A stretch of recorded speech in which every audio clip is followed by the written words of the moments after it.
Problem काय होतोय, रावण बनू बघतोय मी. रावण म्हणून नाही गेलो पाहिजे, नंदी म्हणून गेलो पाहिजे.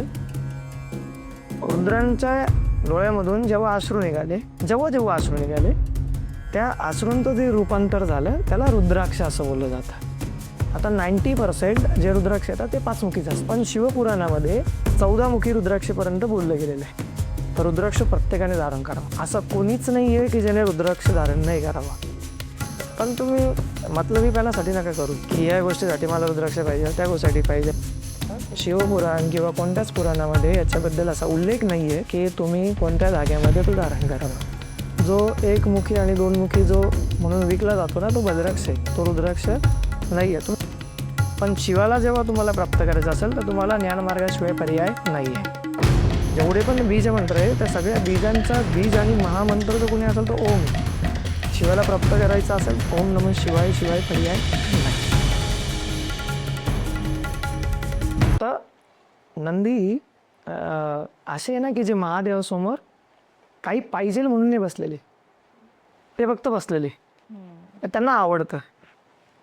आणि मला असं वाटतं की आपण प्रत्येकाने असंच असायला पाहिजे की रावण म्हणून नाही गेलो पाहिजे, नंदी म्हणून गेलो पाहिजे. माझी मान खाली आहे, मी असं बसलो आहे, मला काही नको, फक्त समोर राहा. आता एक कॉन्सेप्ट समजून सांगतो. तुम्ही म्हणणार अरे मग याच्याने काय भेटणार आहे. आता एक जण होते ज्यांनी आमच्याशी कॉन्टॅक्ट केला होता. ते बोलले की आम्हाला दैवत पाहिजे. दैवत मिळेल का तुमच्याकडे. आता जे माझ्याकडे जे व्हॉलेंटियर काम करतात त्यांना शिवगण बोललं जातं. आता ते जे कोणी शिवगण आहे ते बोलले की हो आम्ही शिवाला जाणतो. आणि त्यांनी बोलले की तुम्हाला नाही कळणार मी काय बोलायचा प्रयत्न करतोय, आम्हाला दैवत पाहिजे. ते बोलले आमच्याकडे पण आहे, आम्ही शिवत्वामध्ये एक राहण्याची प्रोसेस आहे आमची आणि मी त्याच्यात राहतो. असं त्याला नाही गुरूंशीच बोलायचं आहे, आम्हाला ते दुसरं नका सांगू, आम्हाला गुरु. ते बोलले तुमचं हे काम आखाड्या बिखाड्यामध्ये नाही चालणार ना, याला लोकांना काच काय दाखवणार की तुमच्याकडे दैवत आहे असं. प्रॉब्लेम काय होतोय, रावण बनू बघतोय मी. रावण सिद्धी होता ना त्याच्याकडे, प्रत्येक गोष्टीवरती विजय होता, पण मेलाच ना, बरोबर ना. पण त्याच ठिकाणी नंदी बनून मला अमर पण बनता येईल. जसं तुम्ही रस्त्यावरती चालताय, तुम्हाला तुमच्यावर खूप सगळं कर्ज आहे आणि रस्त्यावर चालता चालता तुम्ही आता मरण्याच्या स्टेजला आहे, पण अंबानीची गाडी शेजारून चालली होती. ते बोलले बघ कोण आहे. त्यांनी उचललं आणि तुम्हाला गाडीत टाकलं. गाडीत टाकल्यानंतर तुम्ही 2-3 दिवसानंतर थोडे ध्यानावर आले आणि तुम्हाला कळालं की तुम्ही अंबानीच्या घरी आहे. अंबानी बोलले की तुम्ही बोलले की खूप कृपा झाली, मी तर काय तुम्हाला ओळखत नाही, पण तुम्ही कोण आहे काय माहिती नाही मला, पण तुम्ही मला ठेवलं, चांगलं झालं. आता अगोदर मला प्रश्न होता बरं का की मी दुपारचं जेवण कसं करेल, संध्याकाळचं जेवण कसं करेल, मला अंगावर कपडे भेटतील का, असं विचार होते अगोदरचे. पण आता झालं असं की अंबानी बोलले आता काय टेन्शन घ्यायचं नाही, तुम्ही आमच्या घरी राहायचं, आता तुमचं सगळं आम्ही बोलले आता मग मला नोकरी नाही करावं लागणार का. बोलले नाही नोकरी करायची गरज नाही आहे, मग आता मग मला बाकी काही करायची गरज नाही का. तर या बाकी सगळ्या गोष्टी रावणाच्या आहे. आणि शिवत्वामध्ये असणं म्हणजे नंदीसारखं असणं म्हणजे तुम्ही शिवाच्या जवळ असल्यावर तुम्हाला कोण टच करणार. तुम्हाला टेन्शन घ्यायची गरज नाही ना, तुम्हाला कमवायची गरज आहे. जी सिस्टीम आहे ती सिस्टीम हलवणाऱ्याच्या सोबत तुम्ही राहताय. जगामधलं तुमचं किती का करोडचं कर्ज आहे ना, अंबानी फेडून देणार आपल्या दृष्टीने. त्याच प्रकारे तुम्ही किती पापकर्म केलेलं राहिले, पण तुम्ही जर नंदीसारखी शरणागती जर घेऊन त्याच्यासमोर जर गेले ना, रडू नका त्याच्यासमोर, काही गरज नाही रडायची. तुम्ही जा फक्त आणि त्याला सांगा की तू दिलं खूप दिलं असं म्हणून त्याच्यासमोर फक्त पाय टेका, डोकं टेका आणि तिथे बसा. नंदीसारखं बसल्यानंतर तो तुम्हाला दत्तक घेईल आणि तो दत्तक घेतल्यानंतर काही घ्यायचं राहणार नाही, मग तुम्हाला कोणीच हरवू शकत नाही. तर माझ्या दृष्टीने तरी, कोणाच्या असेल दृष्टीने रावण मोठा, पण माझ्या दृष्टीने तरी रावण मोठा नाही आहे. मला असं नाही की त्याचा तिरस्कार आहे वगैरे नाही, आवड आहे. उलट रावणामुळेच आज आपण श्री तांडव स्तोत्र झालं आणि शिव ध्यानमंत्र झालं, अशा वेगवेगळ्या गोष्टी आहे की रावणांमुळेच आज आपल्याला ती गोष्ट प्राप्त झालेली. त्यांचा आदर आहेच, त्यांच्या गोष्टी आहेच, पण कितीही म्हटलं तरी असुरच आहे ना. बरोबर. असुर आणि सूर आणि असुर मधला डिफरन्स काय आहे? सूर मीन्स सूर म्हणजे काय, जो माझा श्वास एक बद्ध चालतो ना, त्याला सूर बोलतात. जेव्हा तुम्ही ध्यानात असतात आणि ध्यानावरून आता बघा, महादेवाला जेव्हा पण तुम्ही जेव्हा तुमच्याशी कधी सिरियलमध्ये किंवा शिवपुराणामध्ये तुम्ही बोलतात ना, तेव्हा त्यांचं बोलणं जर तुम्ही ऐकलं ना, ते खूप कमी बोलतात, पण प्रत्येक शब्द मोत्यासारखा वेचावा असा असतो, बरोबर ना? कारण की काय, त्यांचं जे बोलणं येतं ना, ते एकदम शांत बोलतं. त्यांचं हसणं पण एकदम लाईट आहे. का प्रत्येक गोष्ट इतकी नियमात आहे, ती लयामध्ये, ते सुरामध्ये. आणि ज्यावेळेस आपण मध्ये संताप येतो, राग येतो, द्वेष येतो, तर आपला जो स्वर आहे तो कुठेतरी बिघडतो. मग ती असुर वृत्ती तयार होते. तर असुर म्हणजे ज्यावेळेस आपले सूर नीट राहत नाही, तो असुर होतो.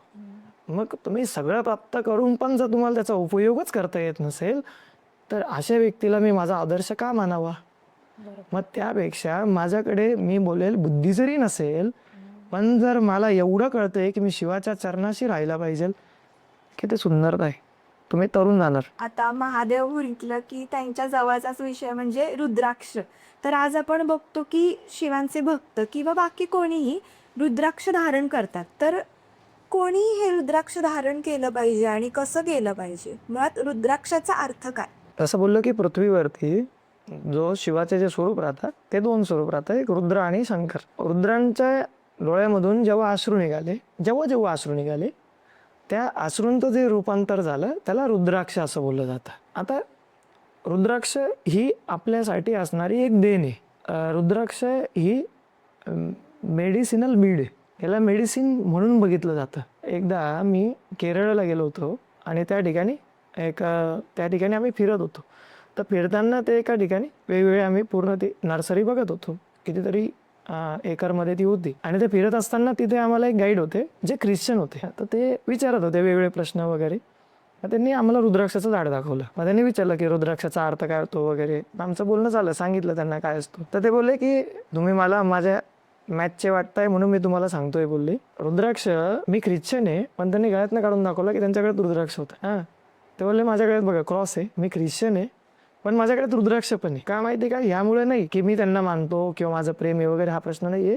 ते मेडिसिनल बीड आहे आणि ज्याचा ऑरा इतका स्ट्रॉंग आहे की जो एक वेगळ्या पद्धतीने आपल्या बॉडीवरती काम करतो. दुसरी गोष्ट अशी आहे की रुद्राक्ष दिसायला खूप खूप छोटी गोष्ट आहे, पण त्याचा इम्पॅक्ट इतका स्ट्रॉंग आहे की तो तुमचा ऑरा पूर्णपणे क्लीन करतो आणि त्याचा स्वतःचा एक ऑरा क्रिएट करतो. जस्ट लाईक एक एक्झाम्पल सांगतो. जसं बघा, तुमची जी रास असेल, तुमच्या राशीचा खडा दिला जातो. ज्योतिषांकडे जर गेले तर तुम्हाला खडा दिला जातो. म्हणजे काय की तुमच्या ग्रहांमध्ये ज्याची कमतरता असेल त्याची पूर्तता करण्यासाठी तुम्हाला तो खडा दिलेला असतो. मग तुम्हाला सांगतात की ह्या राशीचा खडा तुम्ही घाला, ठीक आहे, किंवा हा खडा तुम्ही धारण केला तर तुमच्या जीवनामध्ये येणारे प्रॉब्लेम्स काय असतील त्याच्यावर तुम्ही ओव्हरकम करू शकतात. पण हे फक्त झालं एका गोष्टीची रिलेटेड. पण रुद्राक्ष अशी गोष्ट आहे जो तुमचे नुसते ग्रहांची दिशा नाही किंवा ग्रहांचा प्रभाव नाही, तो पूर्ण जे पिंड आहे याचा प्रभाव, सृष्टीचा प्रभाव, अन्य गोष्टींचा प्रभाव, निगेटिव्ह एनर्जीज, या सगळ्यांवरती जो प्रोटेक्ट करतो, त्याच्यावरती ओव्हरकम करतो, साक्षात तुम्हाला शिवस्वरूप धारण करायला लावतं, तो म्हणजे रुद्राक्ष आहे. आता रुद्राक्षाची जर पॉवर बोलायला गेलं किंवा कोणी धारण करावं, तर रुद्राक्ष प्रत्येकाने धारण करावं. असं कोणीच नाही आहे की ज्याने रुद्राक्ष धारण नाही करावं. प्रत्येक व्यक्तीने, तो मी बोलेल कोणत्या जातीचा आहे, कोणत्या धर्माचा आहे, ही गोष्ट सोडून द्या, हा प्रत्येकाने धारण करण्याची गोष्ट आहे. त्याच्यामध्ये ज्या पॉवर्स आहे, आता जसं बोललं जातं की शिवपुराणामध्ये 14 मुखींपर्यंत बोललं जातं. मुख म्हणजे काय? मुख म्हणजे जे रुद्राक्षाची जी बीड आहे, हे जे काही फळ आहे, त्याच्यामध्ये या लाईन्स असतात. या लाईन्स वरनं आपण ठरवतो की तो किती मुखी आहे. याच्यामध्ये फ्रॉड पण होतात. आता रिअलिटीमध्ये काय होतं की या प्रत्येकाच्या मध्ये जी लाईन्स आहे त्याच्यामध्ये जो पार्ट येतो त्याच्यामध्ये एक बीड असते, एक बी असते आतमध्ये. आता जसं 5 मुखी आहे, तर 5 मुखीमध्ये 5 बिया असल्या पाहिजे, तर त्याचं एनर्जी त्या प्रकारे असते. आता 90% जे रुद्राक्ष येतात ते 5 मुखीच असतात. पण शिवपुराणामध्ये 14 मुखी रुद्राक्षपर्यंत बोललं गेलेलं आहे, 1 मुखीपासून ते 14 मुखी. आता होतं काय की धारण कोणी करावं, तर मी बोलेल की सगळ्यात पहिल्यांदा तुम्हाला जर रुद्राक्ष धारण करायचं असेल तर तो 5 मुखीचा असला पाहिजे. का? कारण की रुद्राक्षाचा ऑरा हा वेगळा आहे आणि माझा ऑरा वेगळा आहे. लोक काय करतात, आज कोणीतरी काहीतरी सांगतं, कोणाचे तरी बिझनेस झालेले कोणीतरी सांगतं की तुम्ही एक काम करा, 7 मुखी करा, 3 मुखी करा, 2 मुखी करा, 1 मुखी करा, आणि आपल्याला थोडं वेगळं करायची फॅड आहे. मग त्या फॅडमध्ये आपण काय करतो, 1 मुखी घालून घेतो, 2 मुखी घालून घेतो, 8 मुखी घालून घेतो, 10 मुखी घालून घेतो, विकत घेतो, घालून घेतो. आता पहिली गोष्ट, विकत घेतलेली गोष्ट काम करतच नाही. रुद्राक्ष विकत घेण्याची गोष्ट नाहीये. रुद्राक्ष हे आपल्याला गुरु देतो. गुरुने दिलेला रुद्राक्षच आपण धारण केला पाहिजे. तो त्याच्या व्यतिरिक्त कोणताच धारण नाही केला पाहिजे. कारण की जस्ट लाईक ते असं प्रशस्ती पत्रक आहे जे मी विकत घेऊन घरात ठेवलंय. कारण की रुद्राक्ष दिसत असलं तरी जस्ट लाईक अ पेनड्राईव्ह आहे. पण तुमच्या समोर 10 वेगवेगळे पेनड्राईव्ह ठेवले आणि तुम्हाला बोलले की तुमचा डाटा कोणत्या पेनड्राईव्ह मध्ये शोधा. तुम्ही शोधू शकतात का? नाही. पण ज्याने डाटा भरलेला आहे ते त्याला माहिती असेल. त्याच प्रकारे गुरु तो आहे. तर गुरु काय करतो, त्याला जेव्हा प्राणप्रतिष्ठित करतो त्यावेळेस गुरु तुम्हाला दाखवतो की ही गोष्ट तुझ्यासाठी काम करणार आहे. म्हणून ज्यांना करायचं असेल ना, मी बोलेल सगळ्यात पहिल्यांदा पाचमुखी घाला. पाचमुखी घाला कमीत कमी 6 ते 8 महिने. तो तुमच्या बॉडीशी अटॅच होऊ द्या. त्याचा ऑरा तुम्हाला एकदा तुम्ही मॅच करा. मग त्याच्यानंतर तुम्ही शिफ्ट करा दुसऱ्या कोणत्याही मुखीवरती. लोक काय करतात, डायरेक्ट अचानक 2 मुखी 3 मुखी घालून घेतात आणि त्याचे इम्पॅक्ट इतका खतरनाक एक्स्ट्रीम होतो की तो असं नाहीये. शिवाच्या गोष्टी सायंटिफिक आहे आणि त्या काम करणार. एखादा देवी देवता पावलला पावल तुमच्या श्रद्धेवरती डिपेंड करेल. पण शिवाच्या गोष्टी अशा आहे की ज्या काम करतात आणि करतात. 100% काम करणार. त्याच्यामुळे जेव्हा तुम्ही धारण करतात ना, त्याचा इम्पॅक्ट होतो. मग काही जण आजारी पडतात, काही जणांना वेगवेगळे त्रास चालू होतात, काही जण आध्यात्मिक असतील. तुम्हाला त्याची प्रोग्रेस तुम्हाला जाणवणार 100%. पण तुम्ही मतलबीपणासाठी नका करू की या गोष्टीसाठी मला रुद्राक्ष पाहिजे, त्या गोष्टीसाठी पाहिजे. ठीक आहे, करा. पण पहिले मी बोलेल पाचमुखी करा आणि त्याच्यानंतर तुम्ही त्याला कुठेतरी शिफ्ट करायचा प्रयत्न करा. कारण की खूप सगळे लोक आहे ज्यांच्या कॉन्टॅक्टमध्ये मी येतो आणि ते सांगतात की आम्ही एवढे मुखी घातला होता आणि आम्ही असं केलं होतं आणि मग त्याच्यानंतर असे प्रॉब्लेम्स आले. तर या प्रॉब्लेम मधनं नसेल जायचं ना, थोडं टायमिंग द्या, थोडं पेशन्स ठेवा. पेशन्स ठेवणार तर तुम्हाला खूप सगळ्या गोष्टी भेटतील. रुद्राक्ष परिधान करताना तो कोणत्या प्रकारे केला पाहिजे?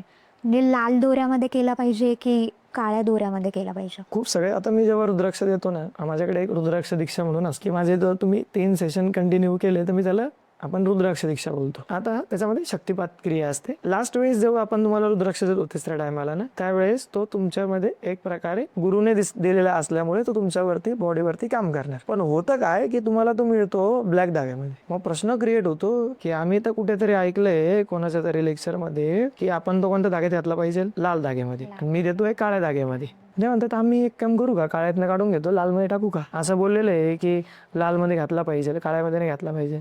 काही जण बोलतात नाही नाही काळं निषिद्ध आहे, ते धारण नाही केलं पाहिजे. आता एक गोष्ट आहे, जेवढा धागा काळा आहे त्याच्यापेक्षा कर्म माझे काळे. स्ट्रॉंग कोण आहे, रुद्राक्ष स्ट्रॉंग आहे का धागा स्ट्रॉंग आहे? रुद्राक्ष. बरोबर. मग कोणाचा ऑरा पॉवरफुल असेल, रुद्राक्षाचा का धाग्याचा? रुद्राक्षाचा. मग शिवपुराण किंवा कोणत्याच पुराणामध्ये याच्याबद्दल असा उल्लेख नाहीये की तुम्ही कोणत्या धाग्यामध्ये तो धारण करावा. तो फक्त धारण करावा ही गोष्ट आहे.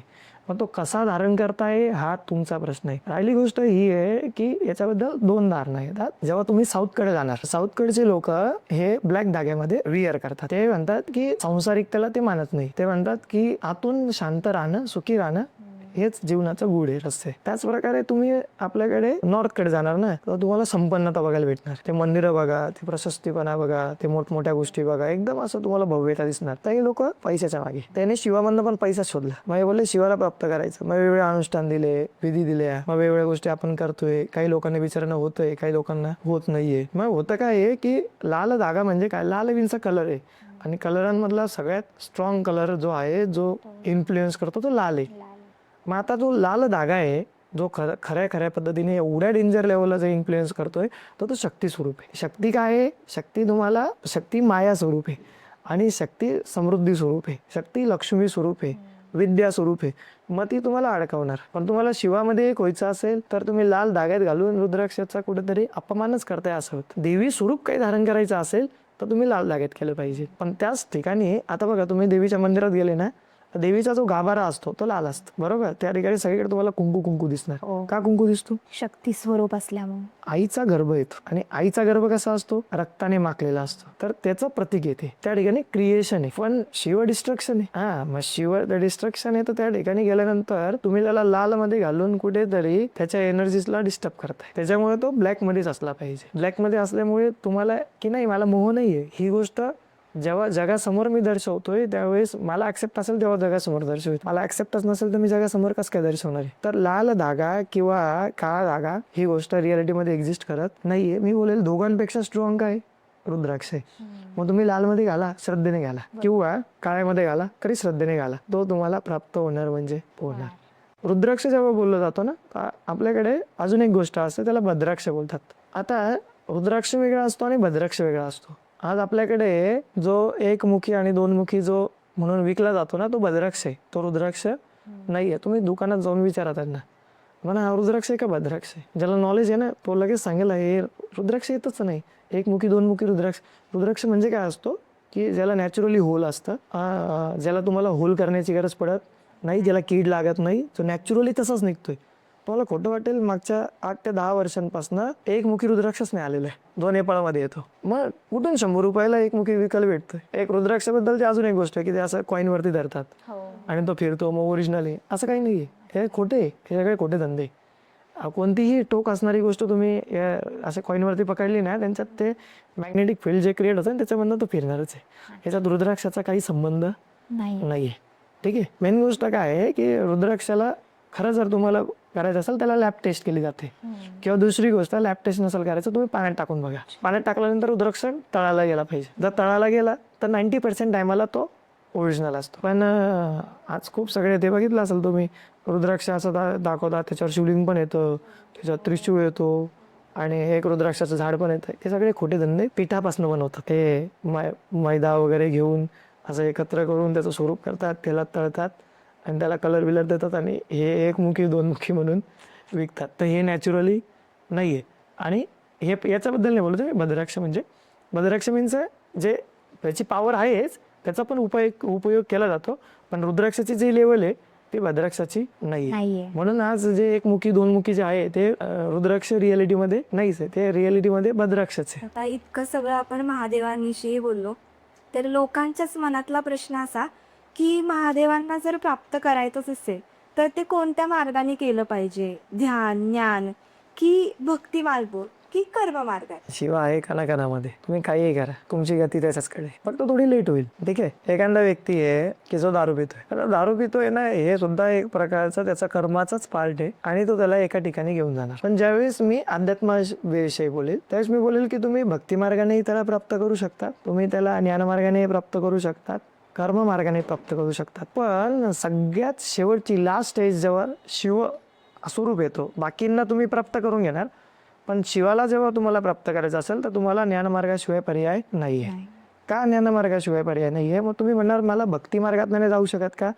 भक्ती मार्गातनं जेव्हा जाणार त्यावेळेस एक टाईमाला तुम्हाला गरज येईल की तुम्हाला ॲटोमॅटिकली तुम्ही पुस्तकं ओपन करणार, ॲटोमॅटिकली तुम्ही स्वतःला त्या अवस्थेला देणार ज्या ठिकाणी शिव आहे. जसं एक एक्झाम्पल सांगतो, भक्ती पार्वती देवी पण करू शकत होते, बरोबर ना, पण त्यांनी शिवाला प्राप्त करण्यासाठी भक्ती मार्गाबरोबरच ज्ञानमार्ग पण अवलंबला. का?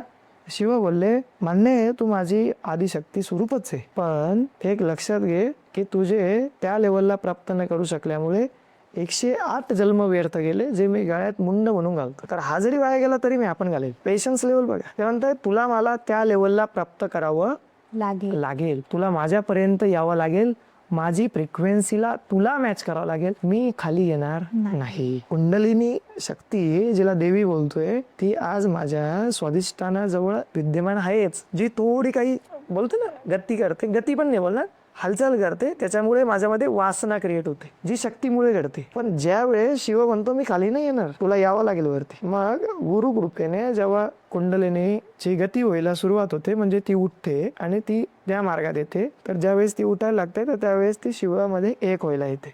तर शिव कधी खाली जात नाही. शिव म्हणतो तुला माझ्या लेवलला यावं.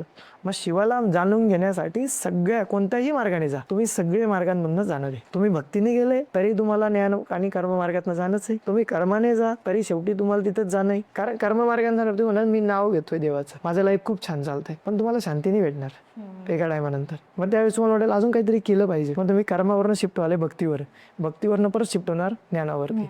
पण जो ज्ञानावरती शिफ्ट झाला तो भक्तीवर पण जात नाही एक प्रकारे आणि तो कर्मावर पण जात नाही, तो कर्मकांडात अडकत नाही. तो म्हणतो आता मला काय, मला माहिती आहे माझा देव भेटला, मला काहीच करायची गरज नाही, जे मला भेटलंय ऑलरेडी, त्यासाठी मी काय एवढं उठा ठेव करू, बरोबर ना. तर मी बोलेल की सगळ्यात सुंदर मार्ग जर कोणता शिवाला प्राप्त करण्याचा असेल तर तो ज्ञान मार्ग आहे. ज्ञान मार्गामधून जा. ज्ञान कधी होणार? ज्ञान म्हणजे याच्याबद्दल असा गैरसमज करू नका की 4 पुस्तकं वाचू. परत मी सांगतो, ज्ञान मार्ग म्हणजे अनुभव आहे. अनुभव घेण्यासाठी पूर्ण लाईफ घालवायची गरज नाहीये. ज्ञान म्हणजे असा गुरु शोधा ज्याच्या कुंडलीची गती झालेली आहे, ज्याची कुंडलीने ब्रह्मरंध्राला टच केलेली आहे आणि ज्याचं ज्ञान त्याच्या मुखामधून कंटिन्यू निघत असतं. त्याच्यासोबत जा. त्याच्या ऑरेमध्ये गेल्यानंतर तुम्हाला कळून जाईल हा माझा आहे, हा गुरु माझा आहे. आणि जेव्हा तुम्हाला ते मॅच होईल ना, त्याच्यानंतर तुम्ही प्रत्येक गोष्ट वाचणार, बघणार ना. अगोदर वाचलेले आध्यात्मिक पुस्तकं आणि गुरुकृपा झाल्यानंतर वाचलेले आध्यात्मिक पुस्तकं, ह्या दोघांमध्ये जमीन आसमानचा फरक आहे. ते म्हणणार हे एक्स्ट्रीम आहे, हे वेगळं आहे. आणि देवींनी तीच गोष्ट केली. देवींनी भक्ती मार्गाने सुरुवात केली. त्यांनी सुरुवातीला तिथे जायचे, आवरायचे, सगळ्या साफसफाई करायचे. महादेवांना आवडायचं नाही. देवालाचे कशाला आवडते, काय गरज आहे, ते वाट बघायचे डोळे उघडतील, पण ते कधीच बघितलं नाही त्यांनी. ते जेव्हा पण डोळे उघडले की त्रिशूळ घ्यायचे, चालायला लागायचे, जायचे, देवी मागं मागं मागं मागं जायचे. शिवांनी कधी त्यांच्याकडे बघितलं सुद्धा नाही. पण त्यांनी एकदा बघितलं. कधी? यांनी बघितलं, अरे हे माझ्याकडे बघूच नाही राहिले. अशी काय गोष्ट आहे की यांच्याकडे, की जी माझ्याकडे शक्ती स्वरूप असून सुद्धा माझ्याकडे बघत नाहीये. मी एवढी सुंदर आहे तरी पण यांनी एकदा पण माझ्याकडे बघितलं नाही. मग आता काय करायचं? त्यांना सांगितलं की यांना प्राप्त करण्याचा जो मार्ग आहे तो ज्ञान मार्ग आहे, तो साधना मार्ग आहे. आणि साधना मार्गातनच ते बोलले मी करेल. ते बोलले साधना मार्ग खूप अवघड आहे, उपवास करावे लागतील. करेल. बोलले नंतर बोलले की उपवास असे नाही, एक टाइमच खावं लागेल. ते बोलले चालेल. नंतर त्यांना कळालं आता एक टाइम पण नाही खावं लागणार. त्यांनी फक्त वायू घेतला. असं करत करत एका टायमाला झाडाचे पानं खाल्ले. असं करत करत करत करत एका टायमानंतर ते इतके टाइम राहिले की त्यांना ताण भूक सगळं हरपून गेले. त्यांना या प्रकारे या ठिकाणी आले आणि ते इथून स्थित होऊन गेले. ते बसले तर ते त्यांचे कनेक्टिव्हिटी झाली, ते शिवात एक झाले.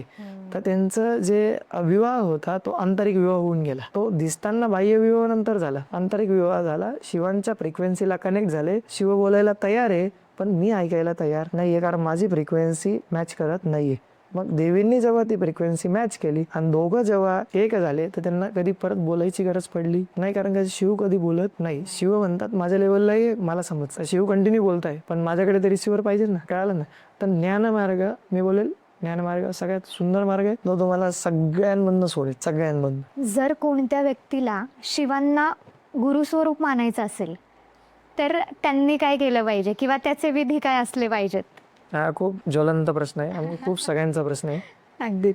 म्हणजे एक बोलतो ना, तुमच्याच एजचे भरपूर मुलं मुली जेव्हा माझ्याशी कॉन्टॅक्ट करतात ना, त्याच म्हणतात दादा मी ना शिवालाच गुरु मानलेले आहे, मग मला अजून काहीतरी पाहिजे, वेगळं काहीतरी पाहिजे. काही जणांचा प्रश्न आहे मला शिवाला गुरु करायचंय, कसं काय गुरु? तुमचा पण सेम प्रश्न आहे. याला मी माझ्या पद्धतीने नेतो जसं मी त्याला प्राप्त केलं. हे करून बघा. ऐकायला खूप साधी गोष्ट आहे पण तुम्हाला 1001% रिझल्ट भेटणार. आता मी परत तुम्हाला भौतिकतेत अडकवणार नाही की रिझल्ट भेटणार म्हणजे तुम्ही म्हणणार एखादी इच्छा ठेवू मग अनुष्ठान करू वगैरे, त्या प्रकारचं नाही. हे थोडी लॉंग प्रोसेस आहे पण भेटणार. एक टाइम होता ना, मी काहीतरी 7वी का 8वीला होतो आणि टीव्ही वरती एक सिरियल लागायची, ओम नमः शिवाय, दूरदर्शनवर. तर सिरियल लागायची 10:30 ते 11. तर मी आणि माझी बहीण ती सिरियल आम्ही लहानपणापासून बघायचो आणि बघायचो. तर मला एका टायमानंतर थोडंसं क्युरियोसिटी वाटायला लागली की शिव कोण आहे आणि कशा पद्धतीने. मला ते खूप छान वाटायचं. ते एक एपिसोड बघितलं, त्याच्यामध्ये एक लहान मुलगा होता आणि त्याच्या घरामध्ये खायला काही नव्हतं.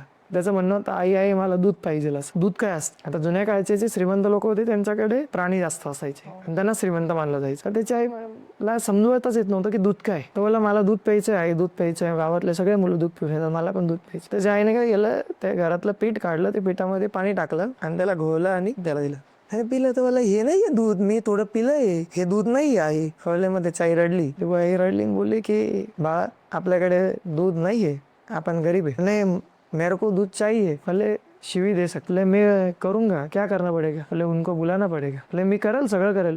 बोले शिव असे प्राप्त होत नाही, लोकांचे आयुष्य निघून जातात तरी शिव येत नाही. ते मी याच्यात आई मरून जरी गेलो तरी चालेल पण मी बसल. आणि ते गेले तिकडे आणि ते एक लहान मुलगा एक 8-9 वर्षाचा असेल आणि तो बसला. त्याने डोळे मिटले आणि बसले ओम नमः शिवाय असं चालू केलं. तर ते म्हणत गेले आणि शिव काही टाइमात समोर आले. तर शिव बोलले उठ बाळा. त्यांनाच तो शॉक लागला की त्या मुलाला, कस काय? बोले आप शिवजी हो क्या? बोले हा मी शिवजी. बोले मांगो वच क्या मांगना है? बोले दूध चाहिए मेरे को, दूध. त्यांनी एक गाय दिली आणि दुधाची वाटी दिली. बोले और क्या चाहिए? और कुछ नहीं चाहिए, मेरे को सिर्फ इतना ही चाहिए. ठीक आहे. ते आशीर्वाद दिला, निघून गेले. नंतर तो मुलगा काही टायमाने आईकडे आला. आईला सांगितलं, आई महादेव आले आणि मला त्यांनी दूध दिलं बघ. आईने बघितलं, सातून बघितलं तर खरं दूध होतं. म्हणजे याने काहीतरी चोरी करून आणली कुठून तरी, कोणाकडे मागून आणलं. नाही ते आले होते, त्यांनी आपल्या दारापुढे गाय पण दिली बघ. आईला विश्वास नव्हता. तर आई जेव्हा बाहेर जाऊन बघते तर खरं गाय बांधलेली असते. जेव्हा बघतात ते तो एक्सपिरियन्स मी जेव्हा जी गोष्ट जेव्हा बघितली तर असं झालं की नाही आपण करू शकतो. आणि मग त्या दिवसापासून फर्स्ट टाइम मंदिरात खूप अगोदर म्हणजे लहानपणापासून मी अशाच घरातून आलेलो आहे की ज्या ठिकाणी देव धर्म करतच आलेले. पण फर्स्ट टाइम मी त्या याच्याने गेलो की मला काही नकोय, फक्त जायचं. मग मी शाळेचं आवरलं वगैरे आणि सिरियल संपली आणि लगेच मंदिरात गेलो तर काही नाही केलं. मी शिवलिंगासमोर गेलो, मला मंत्र पण नाही बोलायचं, मी फक्त बसलो. हे बोललो मी असं फक्त बसलो. सुरुवातीच्या वेळेला पाठ दुखायची, पाय दुखायचे, तर मी बसायचो 5 मिनिटं, 10 मिनिटं, 15 मिनिटं, 20 मिनिटं. आणि त्यावेळेस काही प्रदीप मिश्रा इफेक्ट नव्हता, त्यामुळे गर्दी पण नव्हती. त्यावेळेस कोणी असं खूप पाणी टाकायला वगैरे सोमवारी गर्दी असायची, पण अदर टायमाला काही गर्दी नसायची. मी असं इमॅजिन करायचो की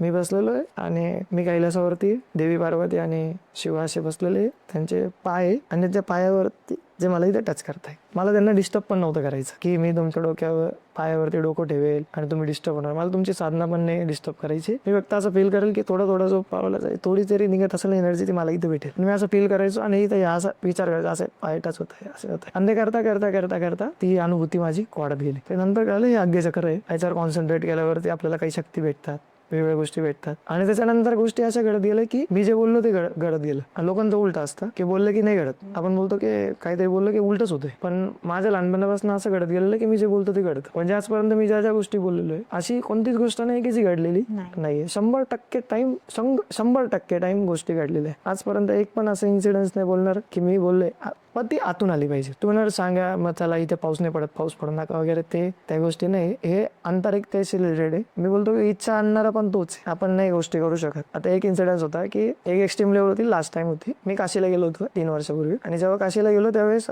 माझी एक इच्छा होती की मी तुझं खूप करतोय पण मला तुला अनुभव करायचा. मी करतोच आहे पण जाणीव झाली पाहिजे आणि मला तुला फील करायचं आहे असं. आणि ज्यावेळेस मी तिथे गेलो, 1-2 दिवस झाले, आम्ही 4 ते 5 दिवसाचा आमचा पूर्ण एक तिथे काही नाही, असंच गेलो सहज आम्ही फिरायलाच गेलो होतो.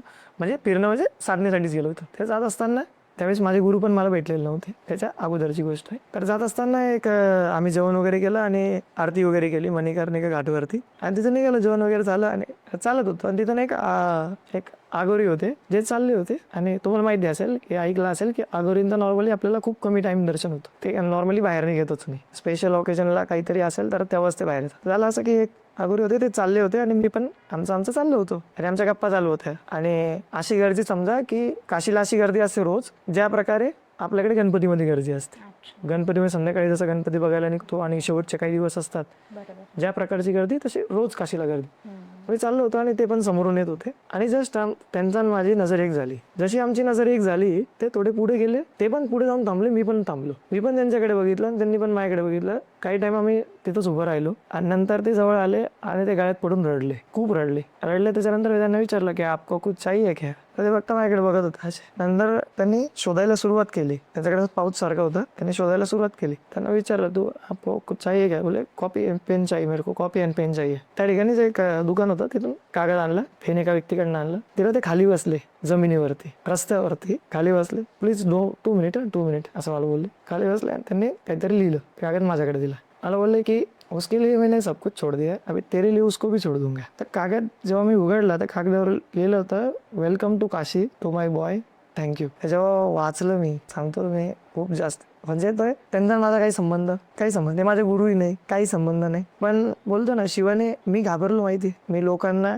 म्हणजे माझी एक गोष्ट होती की जो पण माझ्याकडे मेडिटेशनला येतो ना त्याला मी पूर्णपणे हलवून टाकतो त्याच्या 1 महिन्यामध्ये. आणि त्याला असे काही अनुभव येणार ना, तो फील करणार की नाही आहे काहीतरी. 90% लोक तर तिथंच फील करतात. पण माझी इच्छा होती की मला कोणीतरी असं केलं पाहिजे, तर मी मानेल, मी त्याला एक्स्ट्रीम मानेल.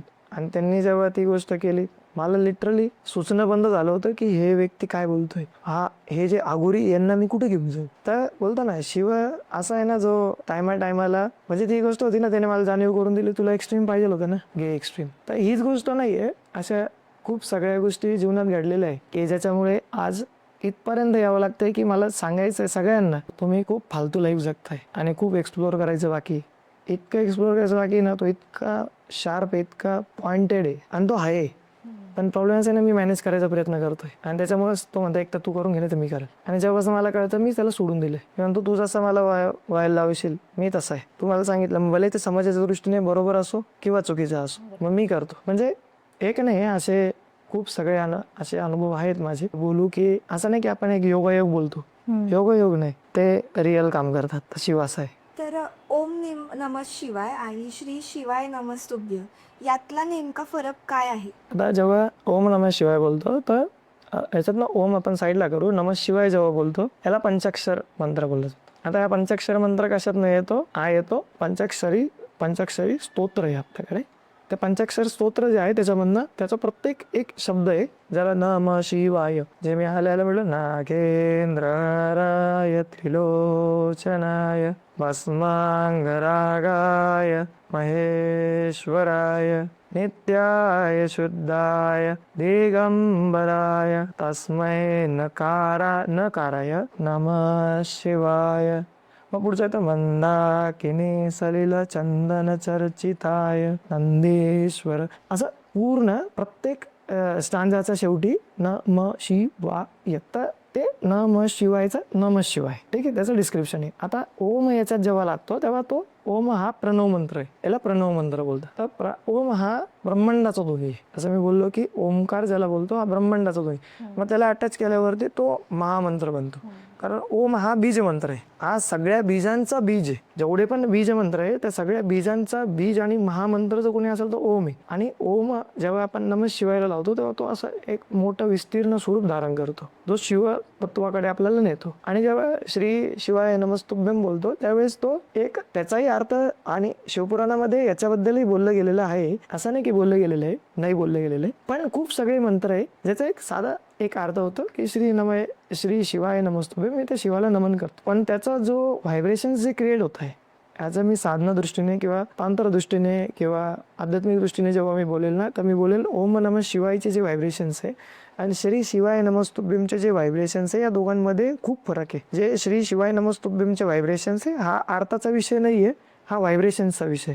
मला तिथपर्यंत जर पोचायचं असेल तर मला ओम नमः शिवायच अप्लाय करायला पाहिजे, जो सर्वसंमत आहे आणि ज्याला टायमाला सिद्ध केलं गेलेलं आहे. ठीक आहे, हा आयडेंटिटीवाला मंत्र नाही, हा माझ्याशी रिलेटेड मंत्र नाही, हा तुमच्याशी रिलेटेड मंत्र नाही, हा प्रत्येकाशी रिलेटेड असणारा मंत्र आहे. जस्ट लाईक एक एक्झाम्पल सांगतो, तुम्हाला मला आवाज द्यायचा असेल मी तुमचं नाव घेणार, ठीक आहे, मी तुम्हाला सर्व सोबत बोलायचं असं मी ताई म्हणेल, ठीक आहे. तर हा जो काही वर्ड येतोय ना तर त्या प्रकारे ओम नमः शिवाय स्पेसिफाईडली शिवाचा मंत्र आहे. शिवाला प्राप्त करायचा असेल तर ओम नमः शिवाय पर्याय नाही.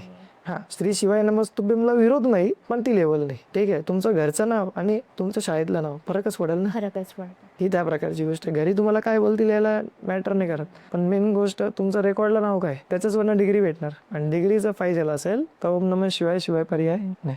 साधना आणि भैरव तत्व यांचा परस्पर संबंध काय, किंवा याचा आध्यात्मिक काय अर्थ आहे म्हणजे याचा? आता जेव्हा मी साधना शब्द बोलतो ना, साधना मीन्स काय, साधना काहीतरी प्राप्त करायचंय, काहीतरी प्राप्त करण्यासाठी जी केली जाते ती साधना आहे, म्हणून वेगवेगळ्या प्रकारच्या साधना बोलली जातात. पण जेव्हा आपण तंत्रामध्ये येतो ना तर तंत्रामध्ये जो साधक असतो त्याला भैरव बोललं जातं आणि जी साधिका असते तिला भैरवी बोललं जातं. त्या स्टेजेस आहे की भैरव मीन्स काय की जेव्हा मी साधना करतोय तर साधनेमधून मला त्या लेवलला प्राप्त करायचे ज्या ठिकाणी भैरव होते. आता भैरव कोण आहे? भैरव आहे रुद्र. भैरव एक प्रकारे रुद्र आहे. रुद्र कोण होते? तर ते ब्रह्मदेवाला जेव्हा सृष्टी करायची होती तर ब्रह्मदेवाला सृष्टी करायची होती ते शिव बोलले मी तर नाही करू शकत, तुला तुझी करावं लागेल. मग ब्रह्मदेवांनी काय केलं, एक रुद्र तयार केले आणि त्यांनी जेव्हा रुद्र तयार गेले तर एका रुद्राला सांगितलं, बोलवलं आणि त्याला सांगितलं की तुला सृष्टी निर्माण करायची. आता ते सृष्टी निर्माण करायची ते बोलले ठीक आहे करतो. ते निघून गेले, यांनी काम दिलं, ते परत आले, त्यांनी बघितलं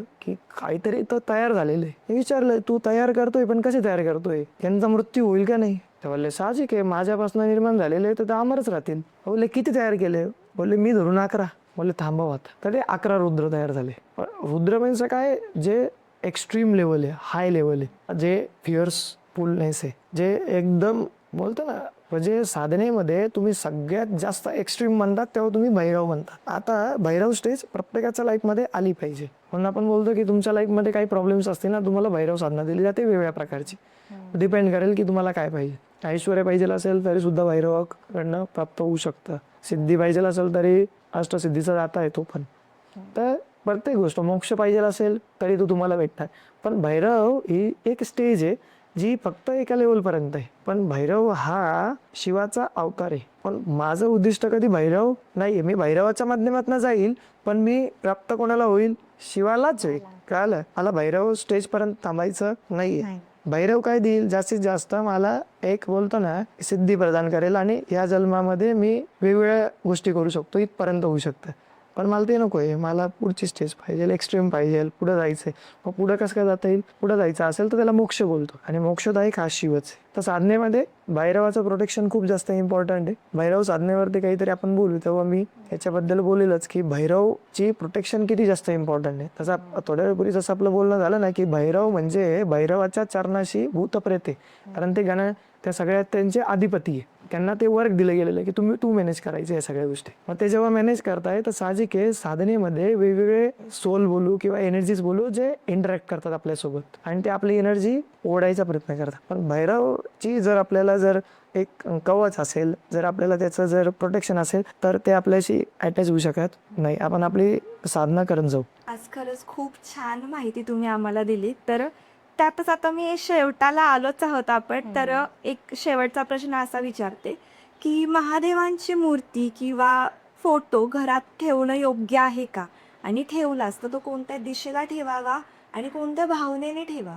हीच धारणा तोडण्यासाठी 2016 साली मी ज्या ठिकाणी काम करतो त्या ठिकाणी माझ्याकडे एक स्टुडंट होता. तो छान चित्र काढायचा. त्याच्याकडनं मी एक पेंटिंग काढून घेतली. अशी काढली होती की मी थोडासा सुरुवातीला ध्यानामध्ये असल्यामुळे किंवा त्या लेवलला असल्यामुळे थोडा ॲग्रेसिव्ह जास्त होतो. तर मला असं काहीतरी पाहिजे होतं की ज्याच्याकडे बघून मी कंटिन्यू शांत झालो पाहिजे. आणि मी शिक्षण व्यवस्थेमध्ये काम करतो तर कुठेतरी एक बोलतो राग येणं ह्या गोष्टी होणारच आहे. मग मला असं काहीतरी पाहिजे की ज्याच्याकडे बघितलं की मी शांत झालो पाहिजे. मग त्याला मी एक चित्र सांगितलं की तू असं असं बनव, जे शंकर स्वरूप आहे. आता ते माझ्याकडे 2016 सालीपासून आहे. ज्याला बनवताना मी खूप कष्ट घेतले की 1 महिना मी त्याला रोज स्टोरीज सांगायचो वेगवेगळ्या महादेवाशी रिलेटेड आणि तो मग एक अवयव काढायचा. हां का मला तेवालं काम नको आहे जे पैसे देऊन केलं जाईल. मला तेवालं काम पाहिजे जे बोलतं ना मला करायचं आहे आणि मला सेवा करायची म्हणून दिलं गेलं जाईल. आज तुम्ही माझ्याकडे जर कधी आले ना तुम्ही बघणार ना माझ्याकडे जेवढं काही बनवलं गेलेलं आहे प्रत्येक गोष्ट बारीक बारीक गोष्ट ते प्रत्येक गोष्ट बनवण्यामागे त्यांनी जे पण बनवलंय सगळं डेडिकेशन आहे. कोणाकडनं मी पैसे देऊन ती गोष्ट बनवलेली